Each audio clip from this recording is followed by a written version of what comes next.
తనను గురించి ఆలోచించే ఒక్క వ్యక్తి లేనప్పుడు ఆ వ్యక్తికి జీవితం ఒక చేదుగా అనిపిస్తుంది. ఏదో రూపంలో కొడుకుగానో, కూతురుగానో, తల్లిగానో, తండ్రిగానో, అన్నగానో, చెల్లిగానో, అక్కగానో, తమ్ముడుగానో, భర్తగానో, భార్యగానో, తనను గురించి కనీసం ఫ్రెండుగానో ఏదో ఒక రూపంలో తనను గురించి కనీసం రోజులో ఒక్కసారైనా ఆలోచించే ఒక్క వ్యక్తి కూడా ఒక వ్యక్తికి లేకపోతే ఆ వ్యక్తి ఎక్కువ కాలం జీవించరు. ఏదో ఒక రూపేణ తనను గురించి ఆలోచించేవాళ్ళు, పట్టించుకునేవాళ్ళు, కనీసం ఉన్నాడా, పోయాడా, ఎట్లా ఉంది, ఏమై ఉంది, ఎలా ఉంది అని కనీసం ఒక పూట ఒక క్షణమైనా ఆలోచిస్తారా అని ప్రతి మానవుని హృదయం కొట్టుమిట్టాడుతుంది. కొంతమందికి ఆశ తీరిద్ది, ఎందుకంటే వారి గురించి పట్టించుకునేవాళ్ళు, కనీసం రోజులో ఒక్కసారైనా గుర్తు చేసుకునేవాళ్ళు, పలకరించేవాళ్ళు కొందరు ఉంటారు. కొంతమందికి అలా ఉండరు. అలా ఉండని స్థితిలోనే ప్రాణం తీసుకోవాలని ఆత్మహత్య ప్రయత్నం చేస్తారు ఎక్కువ మంది. ఎందుకు చావాలనుకుంటున్నావు అని అడిగితే, తెలుసా, నా గురించి ఆలోచించేవాళ్ళు ఎవరు లేరు, పట్టించుకునేవాళ్ళు, నన్ను ప్రేమించేవాళ్ళు ఎవ్వరు లేరు, ఇక ఎందుకు బతకాలి నేను, ఎవరి కోసం బతకాలి అంటే మానవుడు సంఘజీవి. తన ప్రేమ పొందేవారు మాత్రమేగా తనను ప్రేమించేవారు కూడా కావాలని కోరుకుంటారు. ఒకవేళ వాళ్ళకి దేవుడి గురించి తెలియకపోతే వాళ్ళు ఖచ్చితంగా ప్రాణం తీసుకుంటారు. ఎందుకంటే జీవితం చేదుగా అనిపిస్తుంది. పొద్దు పొడిచింది, పొద్దు గూకింది, తెల్లారింది, రాత్రి అయ్యింది అన్నట్టే ఉంటుంది జీవితం. మీకు ఇష్టమా అట్లాంటి జీవితం? ఎంతమందికి ఇష్టం అలాంటి జీవితం? మిమ్మల్ని గురించి ఆలోచించే ఒక వ్యక్తి కూడా లేని జీవితం ఎంతమందికి ఇష్టం? కాదన్న, కనీసం ఒక్కరన్నా ఆలోచించేవాళ్ళు కావాలి. అదే జీవితం అన్నోళ్ళు చేయొద్దండి. సో ఏ రూపాయనైనా మన గురించి ఆలోచించే ఒక వ్యక్తి కావాలి. మరి ఏం చేద్దాం? కొంతమందికి అవకాశం ఉంది, కొంతమందికి లేదు. మరి వాళ్ళందరికీ చావాల్సిందేనా అంటే అవసరం లేదు అంటుంది ఇందాక చదివినవా. నీ కొడుకు నిన్ను తల్లి అని గుర్తించకపోయినా, నీ కొడుకు నిన్ను తండ్రి అని పట్టించుకోకపోయినా, నీ తోడబుట్టిన వారు అన్నా, చెల్లి, తమ్ముడు, అక్క అని నిన్ను లక్ష్య పెట్టకపోయినా,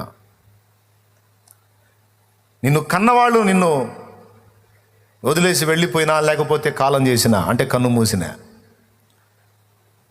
నువ్వు ఎవరికి ఏమీ కాకపోయినా, ఒక్క మాట, నిన్ను తన చేతులతో నిర్మించుకున్న సృష్టికర్త ఒకడున్నాడు. అందరికీ నువ్వు బరువైన, భారమైన, ఆయనకు నువ్వు బరువు కాదు. అందరికీ నువ్వు ఏమీ కాకపోయినా ఆయనకు మాత్రం ఖచ్చితంగా నువ్వు బిడ్డవి. ఎవ్వరు నిన్ను లక్ష్య పెట్టకపోయినా, ఎవ్వరు నిన్ను గురించి ఆలోచించకపోయినా, నిన్ను సీరియస్గా లక్ష్య పెట్టేవాడు, నిన్ను అరచేతుల్లో చెక్కుకున్నవాడు యేసయ్య ఉన్నాడు. కాబట్టి ప్రియమైన బిడ్డలారా, ఇక్కడ కూర్చున్న వాళ్ళు కావచ్చు, లైవ్లో చూస్తున్న వాళ్ళు కావచ్చు, తర్వాత ఇది అప్లోడ్ అయినాక చూసేవాళ్ళు కూడా కావచ్చు, ఈ మాట గుర్తుపెట్టుకోండి. నా గురించి ఎవరూ ఆలోచించట్లేదు, నన్ను ఎవరు పట్టించుకోవటం లేదు, నేను ఏమైపోతున్నానని కనీసం నన్ను అర్థం చేసుకునే వాళ్ళు లేరు, నేను ఎందుకు బతకాలి, సస్తే బాగుండు కదా అని అనుకునే వారలారా, మీ విషయమై చింతించువాడు ఒకడున్నాడు. ఆయన పేరు నజరేయుడు యేసు.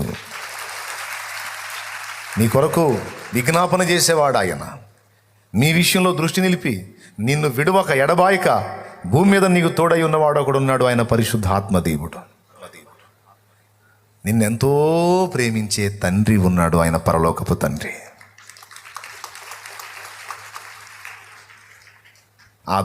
ఆ త్రిత్వం, త్రియేకుడు నీ కోసం ఉన్నాడు. ఆయన నీకు భరోసా ఇస్తాడు. ఏమన్నా తెలుసా?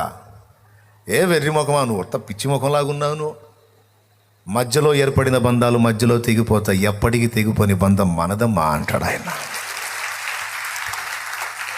నాయనా, ఎప్పటికీ తెగిపోని బంధం మనది నాన్న, నువ్వు ఎందుకురా వాళ్ళు వీళ్ళు పట్టించుకోలేదని బాధపడతావు, నేను లేనా? ఎంతవరకు ఉంటారు నాన్న వాళ్ళు? నీ ఉనికికి కారణం నేను, నీ గమనానికి కారణం నేను, నీ ముగింపుకు కర్తను నేను. నీ ఆరంభం నాతోనే, నీ గమనం నాతోనే, నీ ముగింపు తర్వాత కూడా నాతోనే. కాబట్టి తాత్కాలికమైన వాటి కోసం ఎందుకు నన్ను అంత వేదన పడతావు అంటాడు. నాకు తెలియదు మరి ఎవరు ఉన్నారో ఇక్కడ ఆ పరిస్థితుల్లో, ఈ కూర్చున్న వాళ్ళలో ఉన్నారో, ఆ చూసే వాళ్ళలో ఉన్నారో, ఎవరున్నారో నాకైతే తెలియదు. కానీ దేవుడు స్పష్టంగా ఈ మాట పలికిస్తున్నాడు, అది వాళ్ళకి చేరిద్దని నా నమ్మకం. నిన్ను లక్ష్య పెట్టేవాడు ఒకడున్నాడు. ఎవ్వరు ఆలోచించకపోయినా నీ గురించి ఆలోచిస్తాడు.